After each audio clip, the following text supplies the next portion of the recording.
தென்னாடுடைய சிவனே போற்றி, எந்நாட்டவர்க்கும் இறைவா போற்றி, அனைத்து தமிழ் உள்ளங்களுக்கும் கனிவான வணக்கங்கள். வேத ஜோதிடத்தில் முக்கியமான மற்றும் மங்களகரமான கிரகமாக கருதப்படுபவர் சுக்கிர பகவான். அன்பு, அழகு, செல்வம், ஆடம்பரம் மற்றும் வாழ்க்கை வசதிகளை தீர்மானிக்கும் கிரகமாக விளங்குகிறார் சுக்கிர பகவான்.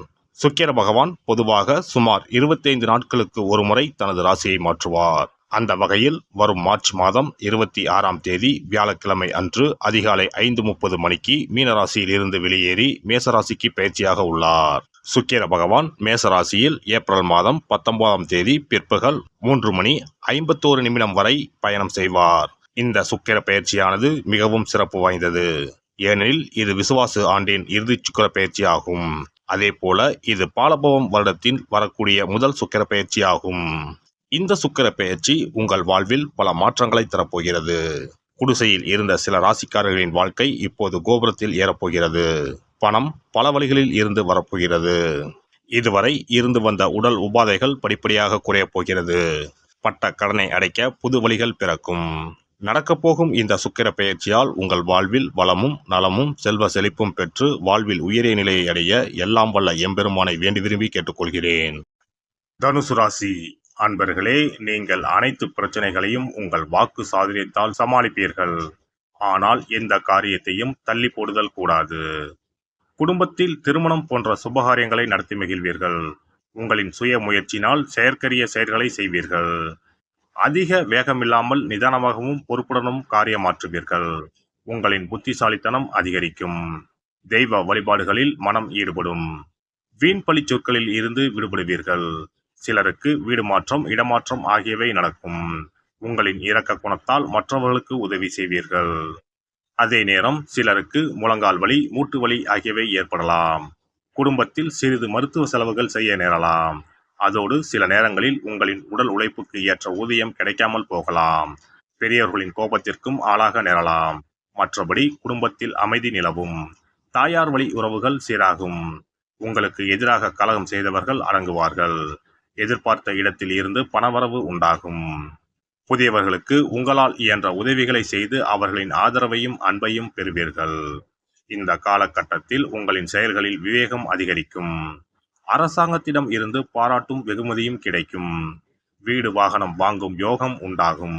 சிலருக்கு தலைமை பொறுப்புகள் கிடைக்கும். முக்கியமான பூஜைகள், ஹோமங்களை இல்லத்தில் நடத்துவீர்கள். அசையா சொத்துக்களால் வருமானம் வரத் தொடங்கும். வெளிநாடு செல்ல முயற்சிப்பவர்களுக்கு அந்த வாய்ப்பு கிடைக்கும். உங்களின் முகத்தில் வசீகரம் உண்டாகும். பிறரை கவரும் வகையில் பேச்சு திறமை அதிகரிக்கும். குடும்பத்தினருடன் ஏற்பட்ட பிரச்சனைகள் நீங்கும். உங்களுக்கு கீழ் பணிபுரிபவர்களுக்கு தக்க அறிவுகளை வழங்கி அவர்களை உங்களுக்கு ஆதரவாக்கிக் கொள்வீர்கள். உத்தியோகஸ்தர்களுக்கு வேலைப்பளு அதிகரித்தாலும் சக ஊழியர்களின் உதவியால் வேலைகளை குறித்த காலத்திற்குள் முடித்து விடுவீர்கள். மேல் அதிகாரிகள் உங்களின் கோரிக்கைகளை உணர்வுபூர்வமாக பரிசீலித்து உங்களுக்கு சாதகமான முடிவுகளை எடுப்பார்கள். பணியிட மாற்றம் கிடைக்க வாய்ப்பில்லை. வியாபாரிகளுக்கு வியாபாரத்தில் ஏற்பட்ட தடைகள் நீங்கும். லாபம் பெருகும். கூட்டாளிகளின் ஒத்துழைப்பை பெற்று செயல்பட்டால் அனைத்திலும் வெற்றி கிடைக்கும். கொள்முதலில் நல்ல லாபம் கிடைக்கும். குறிப்பாக கால்நடைகளை வைத்திருப்போர் எதிர்பார்த்த வருமானத்தை பெறுவீர்கள். நீர்ப்பாசன வசதிகளுக்காக நீங்கள் மேற்கொள்ளும் முயற்சிகள் வெற்றி பெறாது. எனவே இத்தகைய முயற்சிகளை தவிர்த்து பழைய கடன்களை திருப்பிச் செலுத்தவும். அரசியல்வாதிகள் அனைவரையும் அனுசரித்து நடந்து கொள்ளவும். கட்சி மேலிடத்திடம் உங்களின் கோரிக்கைகள் அனைத்தும் நிறைவேறும். அரசு அதிகாரிகளால் உங்களுக்கு செல்வாக்கு அதிகரிக்கும். எதிரிகளை இனம் கண்டு ஒதுக்குவீர்கள். கலைத்துறையினரின் முயற்சிகள் வெற்றி பெறும். அதனால் புகழை தக்க வைத்துக் கொள்வீர்கள். உங்கள் படைப்புகளை புதிய வடிவத்தில் தருவீர்கள். சக கலைஞர்களுடன் நட்புடன் நடந்து கொண்டு புதிய ஒப்பந்தங்களை பெறவும். பெண்மணிகள் கணவருடன் விட்டு கொடுத்து பழகுவார்கள். குடும்பத்தில் நிம்மதி நிறையும். உடல் ஆரோக்கியம் பெறும். ஆன்மீக சுற்றுலா சென்று வருவீர்கள்.